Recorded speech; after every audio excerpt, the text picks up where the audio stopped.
November 15th, 2021, at about 1 o'clock in the afternoon, Upper Pine received a call on the 1600 block of County Road 500 in the far north end of the fire district.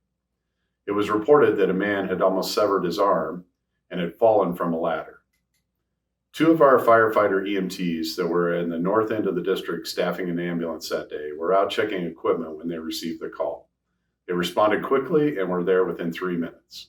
They found a man with a longitudinal laceration of his radial artery that was bleeding out. Fortunately, that day, both of the firefighter EMTs that were staffing that crew were former Marines, one with extensive combat experience. They put a tourniquet on the arm.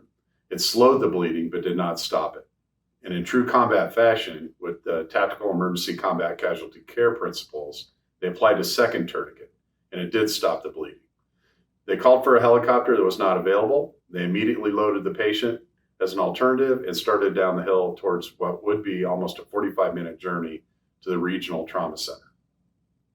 I'm going to let the patient, the medical director, and one of the providers tell you the rest of the story. Hello, I'm John, Dr. Vivolo, and I am the Upper Pine Medical Director. I just wanted to shine some light on a case that a couple of the medics brought me when I was working in the emergency department, and really displayed exceptional care that Upper Pine provides regularly. They had a patient or a call go out regarding a gentleman who fell from a ladder, and he was kind of on one of the bottom rungs, but got his arm caught and had basically a degloving injury to the upper extremity, mostly right at the forearm.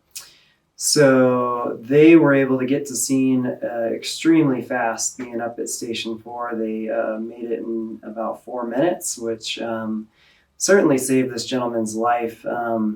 When they got there, they correctly identified a rapid arterial bleed that was pulsatile with substantial blood loss. Both of the medics that responded were previous military and in the Marines. They had some combat medicine background, in addition to the exceptional training they get here at Upper Pine. But they basically, tried direct pressure without much benefit. This gentleman had kind of a larger body habitus that made it difficult to quickly stop the bleed, even with a single tourniquet.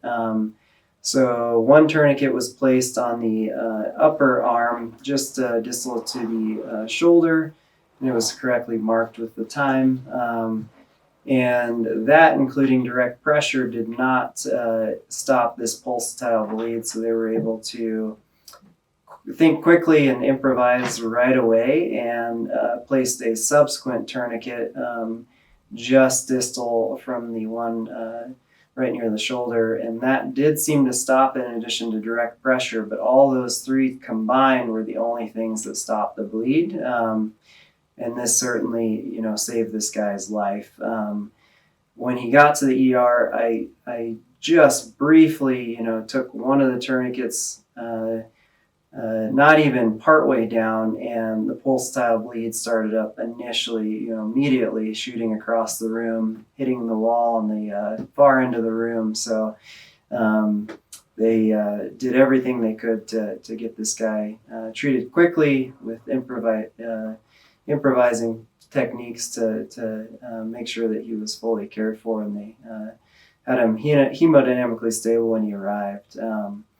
So I can't say enough about the crew, and I think this was one other example of a life that would have been lost if they didn't get there quickly and think super quickly on their feet and improvise and do everything just perfectly. Yeah.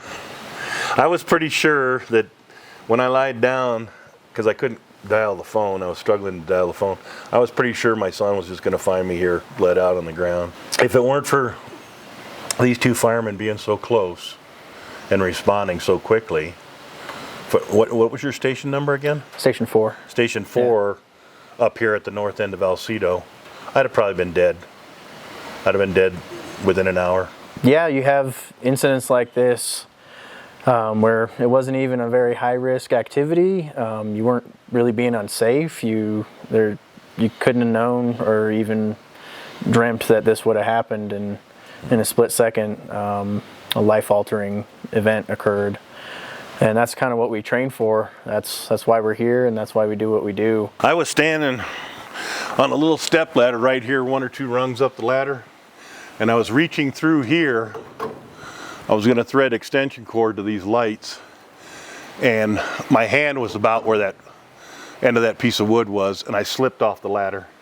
I slid down the rungs, and I landed on my feet, standing pretty much like I am now, but my wrist was caught in this piece of channel metal right here, and you can see where the metal buckled right there from the pressure, my wrist getting caught in there, and I couldn't lift it out of there. It was kind of stuck in there, so I had to reach around with my other hand and lift it out of there, and as soon as I did, it just showered me in blood.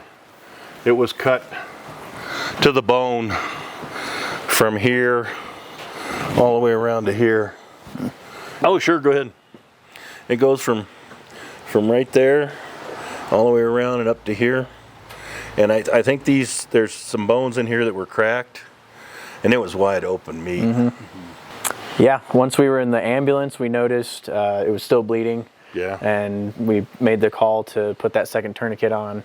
That was pretty critical. You don't generally train for stuff like that, but if you check your measures and they're not working how you want them to, you just keep going until it works. Yeah. And it's working again. Got a nice scar. I can use it. I got about 60% of my muscle strength back. It's been almost a year. That's awesome. That's really good to hear that. But yeah, like we were talking about earlier, you don't always, as an EMT and firefighters and medics, we don't always get a chance to chat with folks and see how they're doing afterwards. So Yeah. This is a pretty special thing that we get to do here, and it's really good to see you in this circumstance. And Not the our first meeting high was stress, a little stressful for everybody, I think. Yeah, I was probably getting pretty white too. Yeah. That's awesome, man. Yeah.